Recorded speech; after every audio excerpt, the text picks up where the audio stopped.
Shalom dan selamat pagi untuk jemaat Tuhan yang hadir pada pagi hari ini. Jadi puji Tuhan kita diberikan kesempatan untuk bersama-sama beribadah dan saya percaya ini adalah satu waktu karena bukan uh, secara kebetulan mungkin untuk kita bertemu pada pagi hari ini dan karena kebaikan Tuhanlah yang memimpin kita. Jadi sebelum kita meneruskan dengan firman Tuhan, mari kita berdoa terlebih dahulu dan saya pimpin kita di dalam doa. Tuhan Yesus, saat ini kami berdoa dengan ucapan syukur kami naikkan kepadamu karena Engkau baik. Dan kebaikan Tuhanlah yang sentiasa ada di dalam pribadi kami sehingga memberikan satu waktu yang sangat baik di mana pada pagi hari ini kami dapat berkumpul bersama-sama. Semuanya karena pertolongan dan berkat-Mu. Dan biarlah melalui pertemuan ini dan ibadah di pagi hari ini, kami sama-sama diteguhkan dan dikuatkan dengan firman Tuhan, begitu juga dengan persekutuan orang-orang percaya. Terima kasih Tuhan, di dalam nama Tuhan Yesus kami bersyukur dan berdoa. Amin.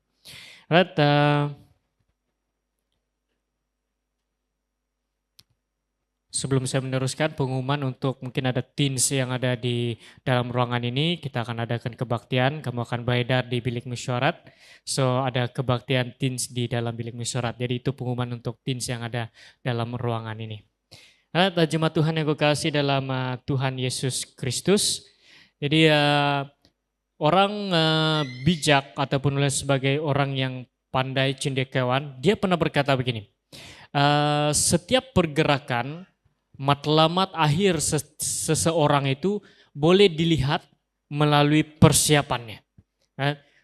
Hala tuju seseorang itu boleh dilihat, boleh dikenal pasti itu melalui persiapan, persediaan yang dia lakukan. Sebagai contoh, kalau saya katakan bahwa, mana slide-nya? Alright, nah kalau kita tengok orang bersiap dengan pakaian memancing dan dengan joran dia dan juga bag-bag mancing, kita akan tahu dia akan pergi memancing. Itu ya simple. Jadi kalau orang pakai bahwa sudah siap-siap pergi pancing, jangan tanya kamu pergi mana, dia memang pergi pancing. Nah, itu memang hala tuju terakhirnya. Itu juga kalau orang yang pakai baju topi yang mau pergi ngerani itu, pakai baju pergi kebun, ada sabit di tangannya, jangan tanya kamu pergi memburu kah? Tidak, dia akan pergi sawah. Matlamat terakhir tuh memang jelas di sana saja, hanya melalui persiapan. Sama juga kalau seseorang membawa Alkitab bersama dia, ataupun dia pegang Alkitab pagi-pagi, dia sudah bersiap, pegang Alkitab. Nah kita tahu, dia tidak akan pergi shopping, dia akan pergi ada persekutuan yang dia akan pergi. Jadi setiap hala tuju seseorang itu boleh dinilai hanya melalui persiapan. Itu kebanyakannya. Nah, bercerita dengan persekutuan. Apa itu persekutuan? Dan kenapa persekutuan itu penting? Kenapa selalu hamba-hamba Tuhan katakan, jumlah kita pergi persekutuan. Jumlah kita datang ibadah hari Minggu. Jumlah kita datang komsel. Jumlah kita datang ibadah hari Selasa dan sebagainya. Kenapa hamba Tuhan dan pemimpin sentiasa mengingatkan dengan hal ini? Kenapa tidak hanya mengingatkan tentang percaya saja kepada Tuhan Yesus, percaya saja kepada Yesus Kristus sebagai Tuhan dan Juru Selamat? Nah, saya bawa ada beberapa perkara tentang persekutuan ini. Ada pikiran orang tentang persekutuan. Persekutuan itu tak perlu. Cukup hanya hubungan pribadi dengan Tuhan. Sudah cukup. Ada orang berpikir sedemikian. Saya tidak perlu persekutuan. Karena hubungan dengan Tuhan itu lebih penting. Tuhan katakan, carilah aku. Nah, itu kan dalam firman Tuhan. Itu ada orang berpikiran sedemikian. Ada juga yang katakan bahwa persekutuan itu tidak memberi jaminan keselamatan dan hidup kekal. Percaya saja kepada Tuhan Yesus sudah cukup. Dan ada juga yang berpikir seperti ini. Persekutuan itu hanya rutin gerejawi yang ditetapkan oleh pastor dan juga pemimpin gereja. Jadi persekutuan itu pilihan. Kamu datang hari ini, boleh. Esok kamu tak datang, tak apa. Pilihan itu hanya ditetapkan oleh pastor. Pastor yang pandai-pandai buat jadwal untuk hamba Tuhan, untuk anak-anak Tuhan beribadah. Dan ada juga yang berpikiran bahwa persekutuan itu sudah tidak relevan. Sekarang dunia IT. Kalau mau ibadah, klik saja di YouTube. Kamu akan sudah mulai beribadah.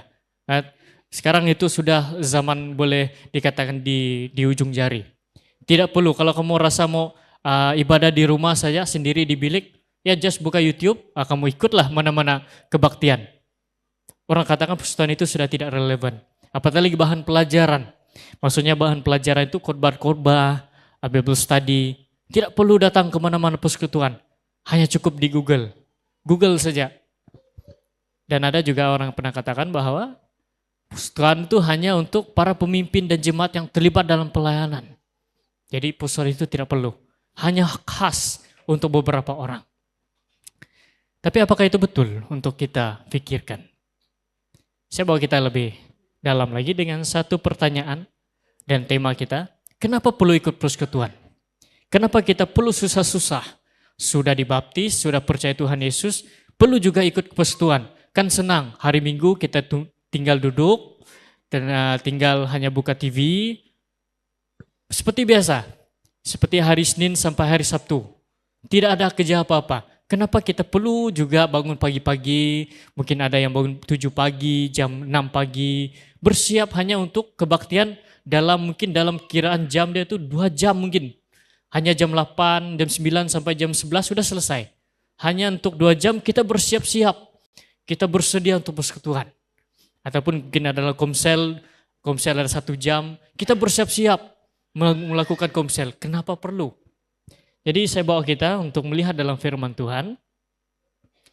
Secara sederhana saya bawa pagi ini.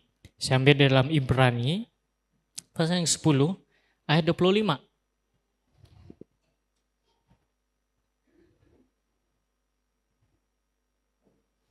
Ibrani 10 ayat 25 firman Tuhan ditulis, janganlah kita menjauhi diri dari pertemuan-pertemuan ibadah kita seperti biasa yang seperti dibiasakan oleh beberapa orang. Tetapi marilah kita saling menasihati dan semakin giat melakukannya menjelang hari Tuhan yang mendekat. Saya baca sekali lagi. Janganlah kita menjauhi diri dari pertemuan-pertemuan ibadah kita seperti dibiasakan oleh beberapa orang. Tetapi marilah kita saling menasihati dan semakin giat melakukannya menjelang hari Tuhan yang mendekat. Right, secara sederhana saya bawa kita bagi hari ini. Kenapa penulis Ibrani ini sangat mengatakan bahwa janganlah kamu menjauhi pertemuan ibadah. Kenapa dia tidak hanya katakan janganlah kamu tinggalkan Tuhan. Janganlah kamu percaya kepada berhala. Tapi jauh dari itu dia katakan bahwa jangan menjauhi diri kepada pertemuan. Itu kata khususnya pertemuan-pertemuan ibadah. Di mana ada orang percaya berkumpul 2-3 orang. Itu disebut sebagai persekutuan. Jadi 2-3 orang berkumpul, memuji Tuhan, menyembah Tuhan, sebuah persekutuan. Dan penulis Ibrani kata, jangan menjauhi hal-hal itu, harus ikut. Nah ada 3 perkara, kenapa saya boleh katakan, kenapa penulis itu sangat mendorong dan menyarankan ada persekutuan. Yang pertama, dia melihat bahwa Yesus telah membuka jalan untuk orang percaya dapat bersekutu dalam hadiratnya. Sebelum Yesus ada, orang itu susah untuk beribadah dan bersekutu. Karena apa? Orang tidak dapat melihat Tuhan itu seperti kita hari ini. Kalau orang dulu zaman perjanjian lama melihat belakang Tuhan saja sudah buta beberapa hari.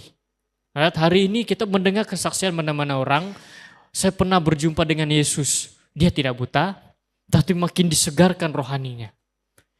Itulah menjadi satu perkara yang kita pelajari bahwa kenapa Ibrani ini sangat menekankan persekutuan, karena itu sudah tidak ada halangan untuk orang bersekutu. Yesus sudah membuka jalan, kalau dulunya susah beribadah, sekarang mudah. Di mana-mana kalau kita mau beribadah di rumah, di padang, di pantai, di rumah, di gereja, itu sangat mudah sudah. Tidak ada halangan bahwa harus kamu di satu tempat ini, harus kamu bina ini satu, baru kamu dapat beribadah. Kita lihat di sini Yesus sudah membuka ruang dan jalan untuk kita orang percaya dapat bersekutu dan beribadah. Yang kedua, karena penulis Ibrani ini melihat dalam perkembangan gereja, perkembangan jemaat Tuhan, dia lihat bahwa ada beberapa jemaat yang mengalami keraguan iman. Sehingga mereka ini meninggalkan pertemuan ibadah. Nah, menjadi masalahnya penulis Ibrani ini melihat satu langkah ke depan. Di mana ketika adanya orang dalam keraguan iman dan meninggalkan ibadah, dia tidak akan berjalan sendiri. Dia pasti akan membawa rekan-rekannya. Dia pasti juga akan membawa orang yang terdekat dengan dia untuk katakan, tak perlu kita datang ibadah. Buat apa ibadah? Seperti yang saya katakan demikian awal tadi, persekutuan tidak perlu. Cukup hanya hubungan dengan Tuhan. Cukup hanya percaya dengan Tuhan Yesus. Tak perlu ibadah, susah-susah saja. Ini berani melihat langkah ke depan lagi. Dan yang terakhir itu adalah mungkin menjadi satu perkara yang kita mungkin tidak tahu bila waktunya. Tapi firman Tuhan jelas katakan bahwa ada kedatangan Tuhan Yesus kali kedua yang akan membawa setiap orang-orang yang setia dan percaya kepadanya itu ditempatkan di tempat yang dia berikan, yang dia sediakan. Di mana penulis Ibrani dikatakan hari Tuhan itu semakin dekat dan cabaran dunia juga akan datang. Jadi ini menjadi satu hal yang kenapa penulis Ibrani ini sangat katakan bahwa kita perlu melakukan persekutuan. Kita perlu melakukan ibadah, jangan tinggalkan itu. Karena yang pertama sudah ada jalan untuk beribadah, tidak menjadi masalah. Yang kedua ada dalam lingkungan-lingkungan orang yang keraguan imannya pasti memberikan ajaran-ajaran sesat dan juga memberi dorongan-dorongan salah untuk kita semakin jauh dari pertemuan ibadah. Dan juga dorongannya untuk kita bahwa hari Tuhan itu semakin dekat. Tidak tahu bila waktunya untuk setiap pribadi kita. Mungkin hari ini kita selesa, boleh ketawa, boleh bermain. Esok hari kita tidak tahu apa yang terjadi. Jadi persoalannya yang menjadi hal yang kita lihat bahwa kenapa penulis Ibrani sangat menekankan tentang persekutuan. Sehingga menyarankan agar saling menasihati dan mendorong agar aktif melakukan persekutuan. Jadi ada dua alasan untuk saya bawakan bagi kita kenapa perlu mengikuti persekutuan. Yang pertama, persekutuan itu melengkapi tubuh Kristus. Mari kita melihat dalam 2 Korintus 8 ayat yang ke-14.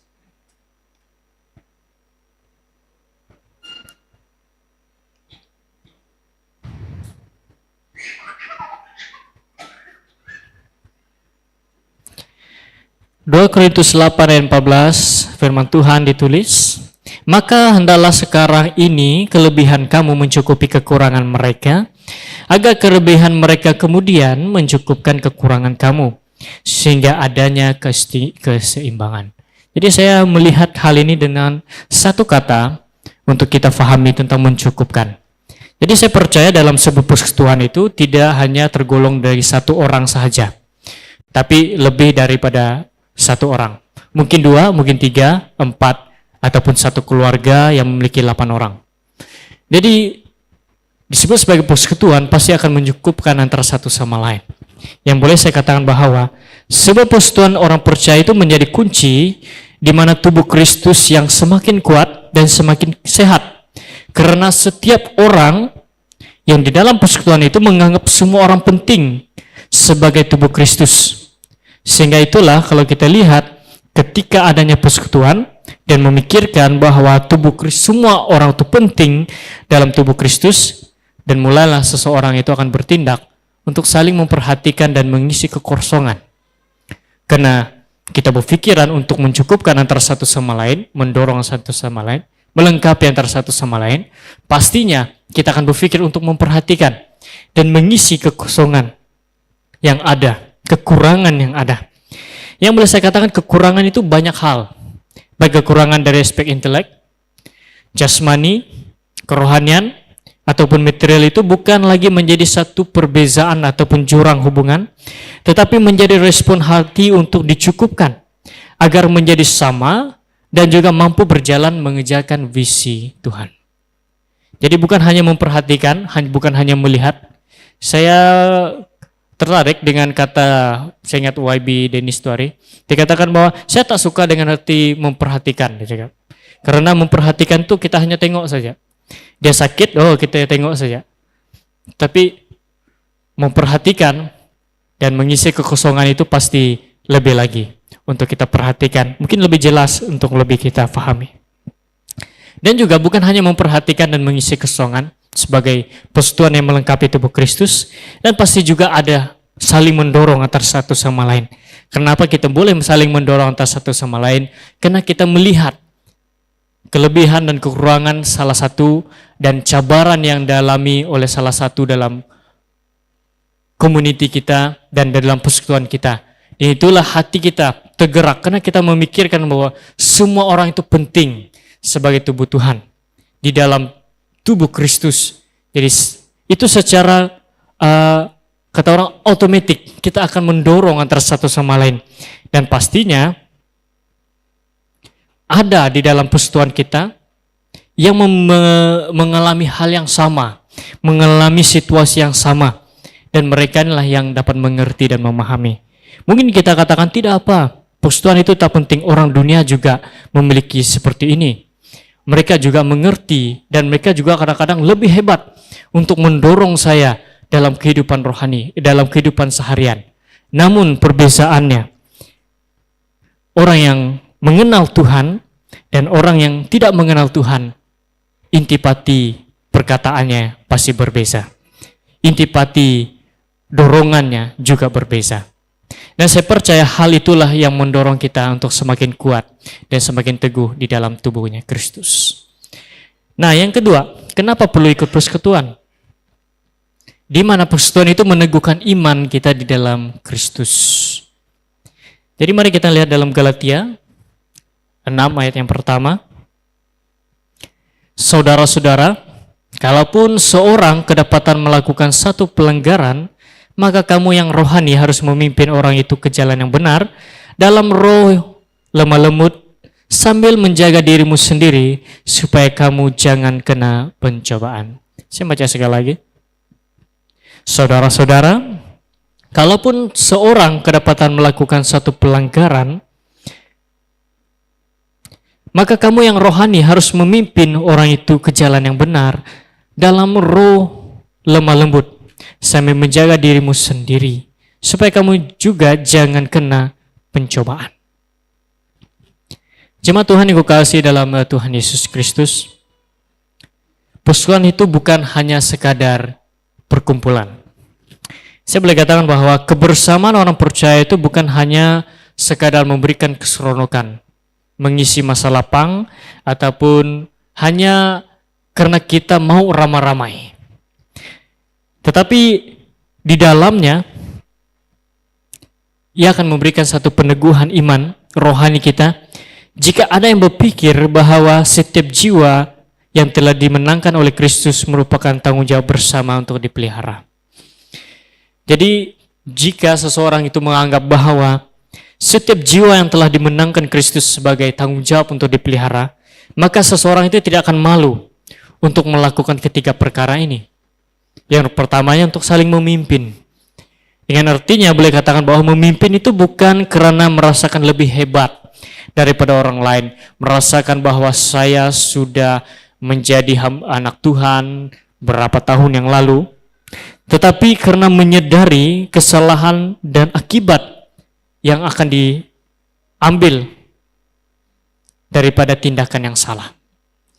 Jadi kita saling memimpin antara satu sama lain karena kita melihat bahwa ada kesan yang besar jika hidup kita masih di dalam dosa.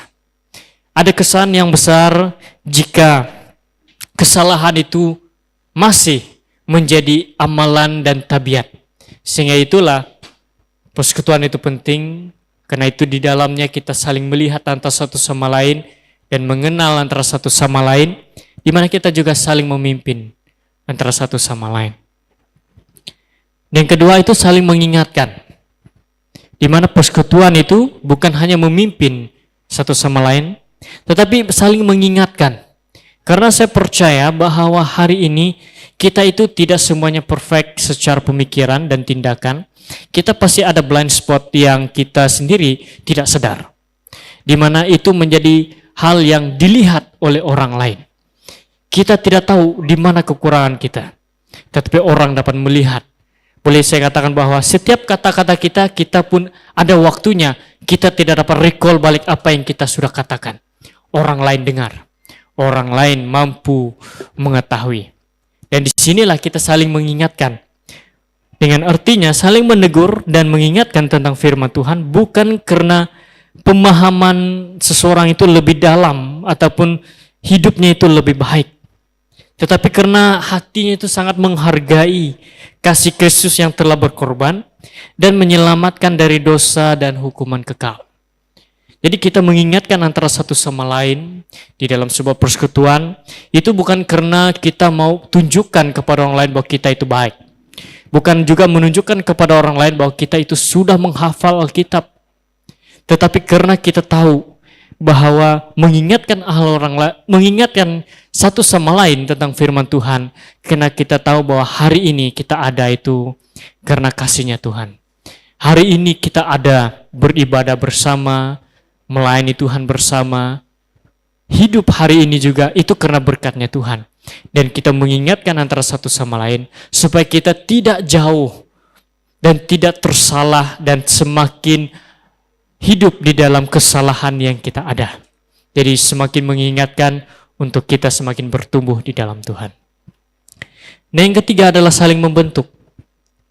Membangun dan membentuk satu sama lain dengan didikan firman Tuhan bukan karena satu tugas atau jawatan, apatah lagi karena status kerohanian.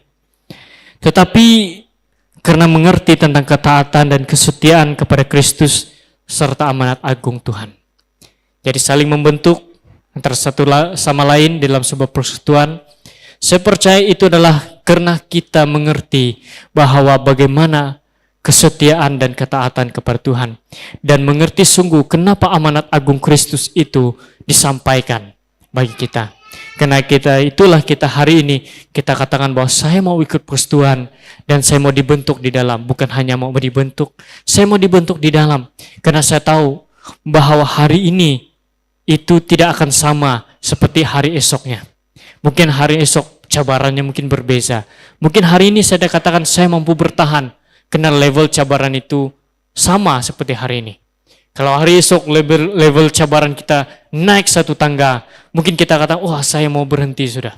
Saya tidak mau menjadi orang percaya, susah menjadi orang percaya. Dan persekutuan inilah yang membentuk kita, mengingatkan kita hari demi hari. Jadi jemaat Tuhan yang kukasihi dalam firman Tuhan, dalam Yesus Kristus. Firman Tuhan dalam Amsal 27 ayat 17 mengatakan bahwa besi menajamkan besi, orang menajamkan sesamanya. Dan saya percaya bahwa persekutuan orang-orang percaya, persekutuan di dalam Yesus Kristus, persekutuan di dalam melayani Tuhan dan menyembah Tuhan itu bukan perkara yang sia-sia ataupun membazir waktu kita. Dan saya pasti di dalamnya ada rencana Tuhan dan juga ada didikan Tuhan untuk kita pada hari ini bukan lagi menjadi orang yang sama seperti orang yang biasa ataupun orang yang baru mengenal Tuhan. Tetapi kita menjadi orang yang matang di dalam Tuhan, dewasa di dalam kerohanian, dan lebih lagi orang yang setia dan taat bersama Tuhan walaupun dunia menolak kita suatu hari nanti. Jadi mari kita berdoa dan saya memimpin kita.